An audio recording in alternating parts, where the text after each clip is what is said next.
All right. It is, I don't think you can hear me. Okay, it is 7:02. We are going to go ahead and get started. We are already in open session. Allison, can we have roll call? Here. Here. Here. Here. All right, can I have you all stand for a moment of silence and the Pledge of Allegiance?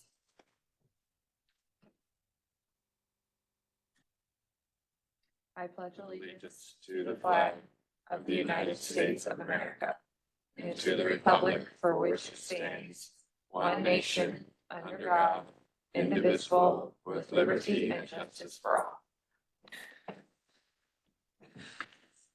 Okay, just a couple housekeeping things. Our WebEx is not currently being friendly with us, so we might not have a live video, but we are taping it and it will be posted on our YouTube page later, I was told.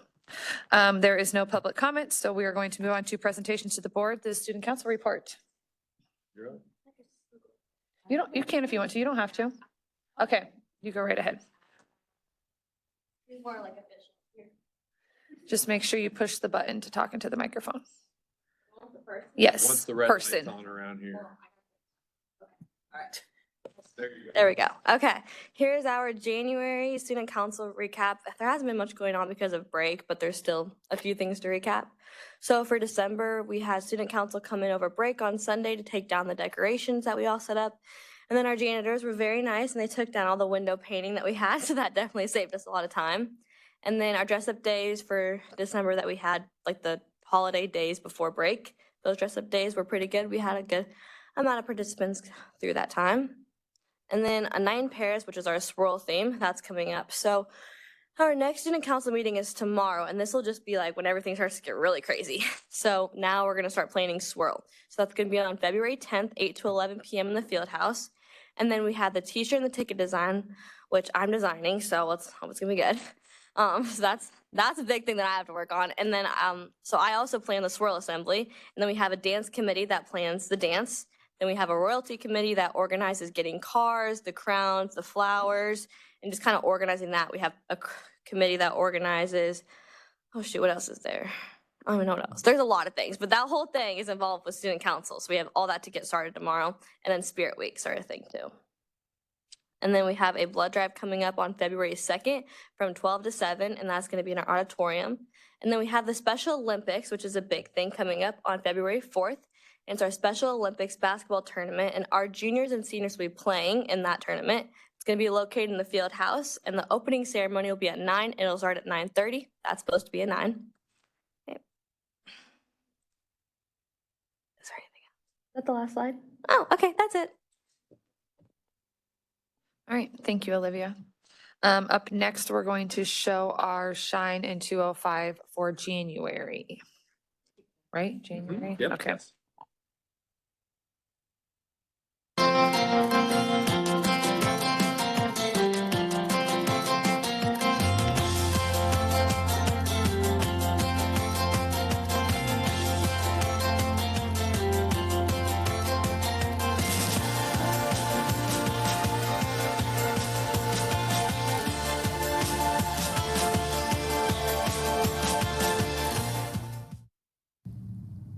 Hello, everyone. It is January. We're back in school with teachers and employees anyway, and I'm here with Mindy Ritchie and our special award winner, Julia Bernardi, who is one of our nominees and selections for Shine in 205 Award for January. Thank you. So I will, as usual, have Mrs. Ritchie who will read what your nominator had to say about you.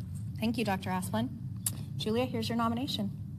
Julia always goes above and beyond, from picking up kids who've missed the bus to making sure that every student has proper clothing. She also makes sure they have a full belly. Julia always shows she cares. Her skill in navigating parent-student relationships also keeps our students engaged in school every day. Julia is truly an exemplary staff member. Congratulations. Thank you, Julia. Thank you very much.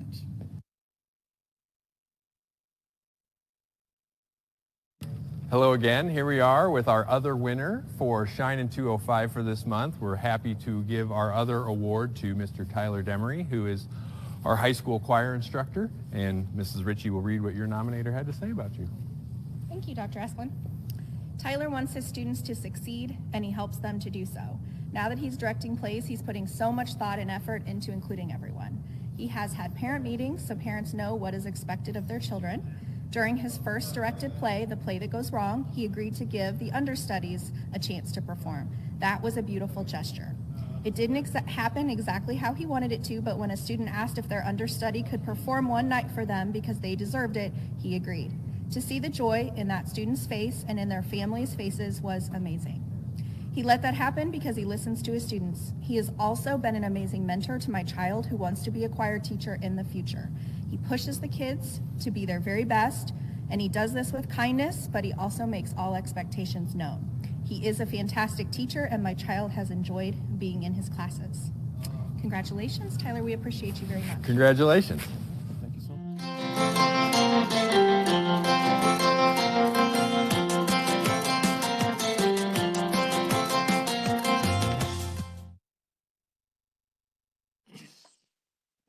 All right. Up next, we have the approval of the consent agenda. Can I have a motion? So moved. Thank you. Allison? Aye. Aye. Aye. Aye. All right. Next, we have the special education report by Ms. Statham. Does anybody have any questions for her? All right. Student and staff report is in the packet from Mrs. Ritchie. Does anybody have any questions for her? All right, and curriculum report, Mrs. Bredemeyer has. All right, and building reports. Does anybody have any questions on the building reports? I had a question for the junior senior high. One of the concerns was tardies, kind of wanting to know what interventions you've put in place, what's worked, what's not worked, and then add that to the list for behavior intervention committee so that that can be looked at. Will do. You want to know right now what? If you briefly like to, then yes, but that's something I feel like behavior intervention committee should add to the list of things to be looking at and incentives to help improve. Well, currently we have our tardy task force that actually we chart the number of students that are chronically tardy to classes, and they will get individual counseling that way, but also pulling them in. We've had a restorative folks working with them, trying to figure out some strategies to get them in. Right now, unfortunately, we're at the portion where we're starting to use what are called sweeps to try. And the funny thing is that once you put a little, there's a consequence behind it with sweeps, it tends to get them to class a lot faster.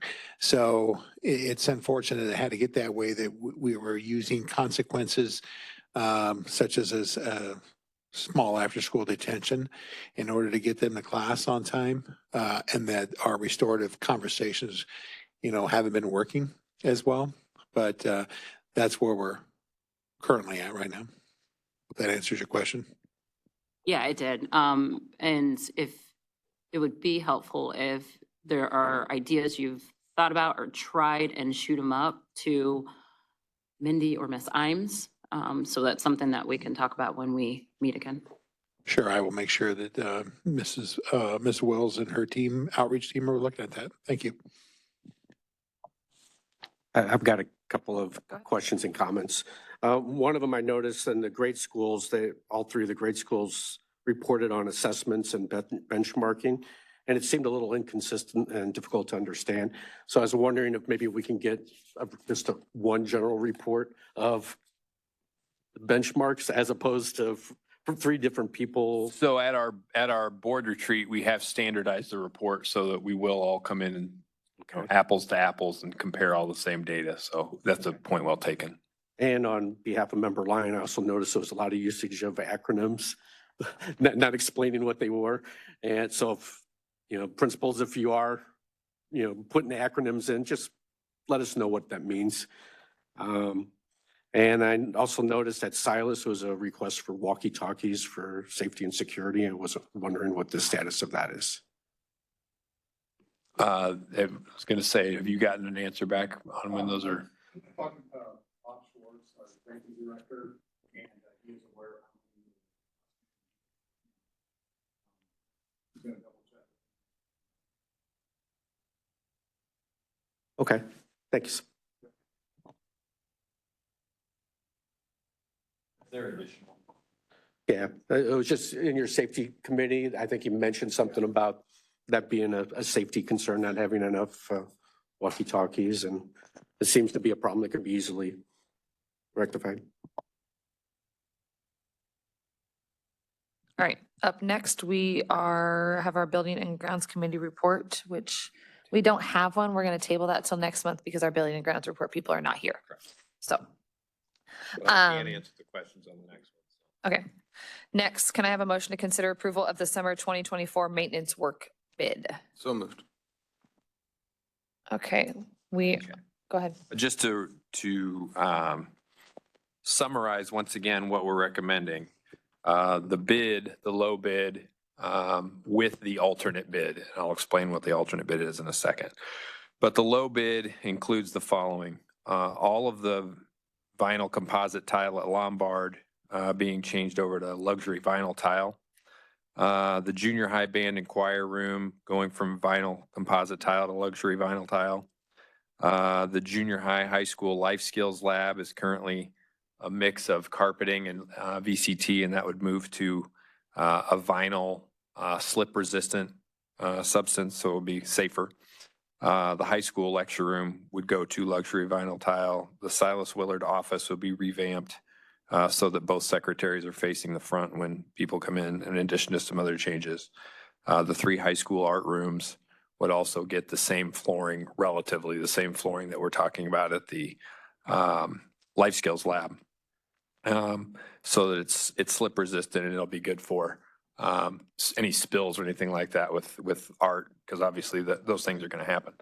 And then the alternate, if you go into Lombard and look around, there's plastic or rubber base shoe in some areas, and in others there's ceramic. So it's replacing that ceramic base shoe, so that like if you go down where the new addition is, right outside of that hallway, right next to where the teacher's lounge is, if you look around the base of the doorway, it's ceramic tile instead of like that vinyl.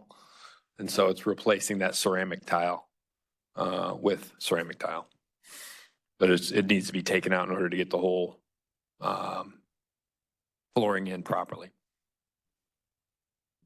And all of these projects would be paid for out of our 1 cent facility sales tax funds that are used. I mean, that's why the money's there. So it can't be used for anything other than facilities. So we have the money available. We feel like it's not going to get cheaper if we wait a year, and this is all work that should be done at some point. So, well, we recommend completing all of those projects underneath that one umbrella. Does anybody have any questions? What is the alternate bid? That's the ceramic tile Okay. on the floor. Okay, Allison. Aye. Aye. Aye. Aye. All right, up next, can I have the motion to consider approval of board policies, section 5? This is our second reading. So moved. Okay, nobody No has said recommendation. anything, so we're going to keep it the same. Well, I had Yeah, go ahead. questions on it. Yeah. So, in that is talking about travel policy. And so with that, it talks about pricing. What does that number look like? Is that available to be read? What superintendent can approve before board? No, it was that if I'm remembering the one you're talking about correctly, it was the dollar amounts were pertaining to the resolution that we passed before we passed the budget. So those same numbers would be used. So the per diem meals, the travel, would go with the cheapest ticket available, given available times, you know, the amount of meal money per day. It would just be consistent with that resolution that's passed each fall. So like the one that just passed for us as board members? Correct. You're saying there's a different one. No, it's the same one. Okay, so the same one. Yes. So it doesn't need to be included in this because it's in a different policy? Right, just because it would be Per diem. saying, if you say, see the resolution, at least then it's just once a year, you don't have to rechange the policy every year, so you can just see that attachment. I just wanted to make sure that they're uniform. Yes, and that was the intent, to make it consistent. Does anybody else have any other questions? Allison? Aye. Aye. Aye. Aye. Can I have a motion to consider approval of .com therapy contract for the remainder of the 2024 school year? Second. Ms. Ritchie, do you have anything to add? There was one question today I would want to, Member Lyon asked, and he's not here, so why don't you go ahead and answer since he asked you? Thank you, Dr. Asplin. Member Lyon asked a very astute question. If we did not use all of the sessions that are offered in our proposal here in this quote, would we be refunded for that? Could we roll those over to the next school year? And .com therapy said that we could roll that into the next school year or as long as we need to. So we just have like 100 sessions, just whenever we use them, we use them. Okay. So this proposal is for 500 sessions. So if we were to look at that through the end of the school year, we would look at approximately 25 sessions per week for the 7 to 12 building to pilot this program. And if it is beneficial for our students, if we have data and feedback demonstrating that it's a positive addition in our district, then I would bring back to you to propose that we expand it to other grade levels.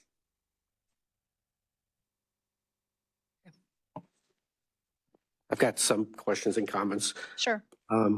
I do have reservations about utilizing online therapist. But it appears as though, just due to manpower, we can't fulfill those services otherwise.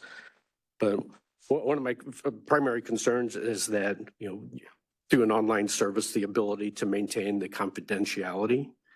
I assume that this program does that, the confidentiality and privacy of the students. I'm also concerned about having parental consent and involving parents. That should be clear and straightforward, that Absolutely. parents know that their students are involved in this. And I looked at the website, and I'm not sure what the protocols are for handling emergency situations. If we refer them to, maybe a suicidal subject, are there very distinct and, clear protocols for them if they're aware of something, that they know who to contact and it'll be done in a timely manner? They do Because those protocols, yes. Some of these situations are critical. It happens, right then and there, and they need the services right away. And, I don't want it to get lost in, an online snafu of miscommunication. Unfortunately, Mr. Feeney's not here right now, but I also had some concerns about the legal and ethical guidelines relevant to providing, online therapy services to minors. Sure. They do seem like a well-established business, but those certainly are concerns to have. And I could see a lot of problems popping up. And finally, I think it's important that we establish some method of measuring the efficacy of whether or not, we just don't pass the bucket of a problem and assume that an online therapist is solving it. There should be some measure of, I don't know, whether we get feedback from students or parents or, other staff members to determine whether or not the money that we're investing is actually doing what we think it's doing. And we're not just, subscribing to another, online subscription service to erase some of our problems, I guess. Thank you for sharing those concerns. I share the majority of them with you. That was why it took me so long to bring a virtual option. It was not something that I was interested in considering because of the importance of the relationship, particularly in those difficult situations with suicidal ideation or very sensitive issues. I feel that this company best hits those different marks that you're mentioning, but I also call it a pilot because until I see that and I see that efficacy and we have that feedback, I wouldn't want to implement this whole scale until we know really what the quality of the product and the communication and the professionalism and all those very important pieces are. I would like to, I'll take notes on what you shared, but I might connect with you just to make sure I didn't miss anything Okay. for some of the things that you described. I wrote down notes so I wouldn't forget anything. Thank you. I'd love this. Thank you. But I intend to approve this because it's, I trust in your expertise and, if it's something you feel as though we need, by all means, let's try it. But like I said, I have lots of reservations and I want to make sure that we maintain oversight of the program. Thank you for saying that. I think one other piece that's really important to mention, so all of our staff that were able to attend were trained on pertinent legal issues that impact the school environment this morning. And many topics were raised where the response is that the district must provide a supportive measure for students. So these are new things that are imposed beyond what we're typically responding to in the school environment. So for example, with bullying, the supportive measure is often meeting with a school counselor, meeting with a school social worker. Additionally, for Title IX, supportive measures must be in place for those personnel. But as you alluded to, we're not able to hire those individuals. We've had those positions open and we've pivoted in the district and hired family engagement specialists who are committed to becoming those fully certified, fully credentialed professionals. But at this point, those individuals, they're not out there. So that's another piece that has made this need, I would say, a really timely and more increasingly important thing for us to offer. Well, just recently, we've had several people come and speak to us about, concerns about bullying in the schools. And hopefully this can be, at least one step of addressing some of those concerns. I also think this company can strengthen the relationship with families because their entire model is built around that parental notification permission piece. The services do not happen without that piece. And that's not the model of some other companies. So right now, students can go to Bridgeway, anonymously get 6 sessions when they're underage. They can do that on their own. This being offered through the school district, that is not the model that is used. The parental consent is explicitly required. So even through our registration, for example, some districts use passive consent for families. This is an active explicit consent prior to receiving services. So no student would receive services unless the parent chose that. I was to say that was probably going to be our challenge is getting our kids access to that with having that parental consent. That is sometimes absolutely. There are some students that aren't served. Staff, at least the kid can go sit in the office and choose not to talk, but that person's there. But not having the option, I guess, is at least having this option is better than not having it. But I think the challenge is going to be the consent and getting kids and parents to consent and follow through with that. I think the most important part to remember is that this is providing access that really hasn't been here. We live in a rural area. We're getting licensed clinical social workers, getting LCPCs, LPCs, licensed marriage and family therapists is a really hard thing to do because most of them are concentrated up in the Chicago area, to be honest with you. So this is providing an access that hasn't been here. One thing we continue to hear is about behaviors, but again, there's a communication behind that. We need those individuals here to be able to help provide understanding of that. So this is a positive thing, whether we end up staying with .com or we expand somewhere else, it's necessary, it's needed, and it's been needed.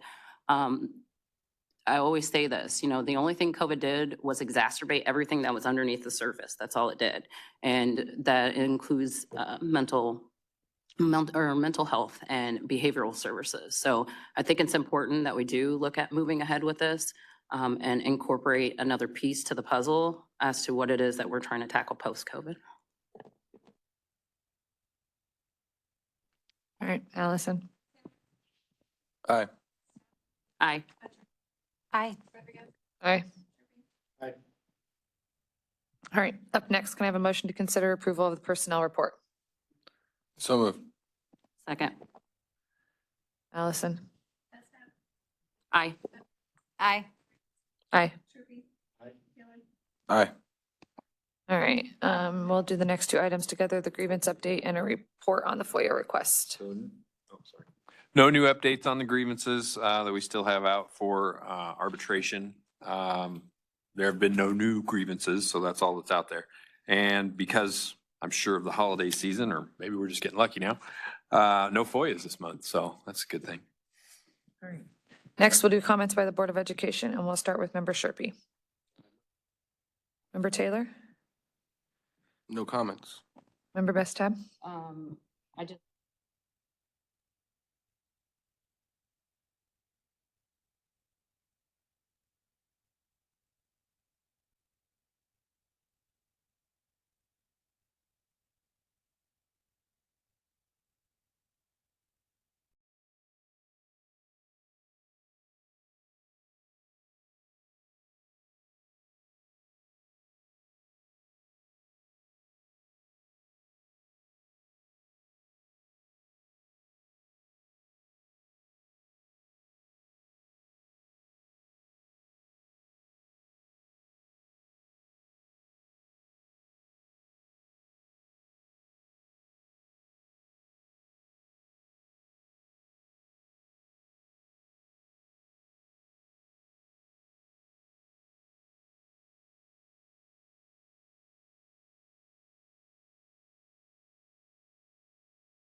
Member Betcher?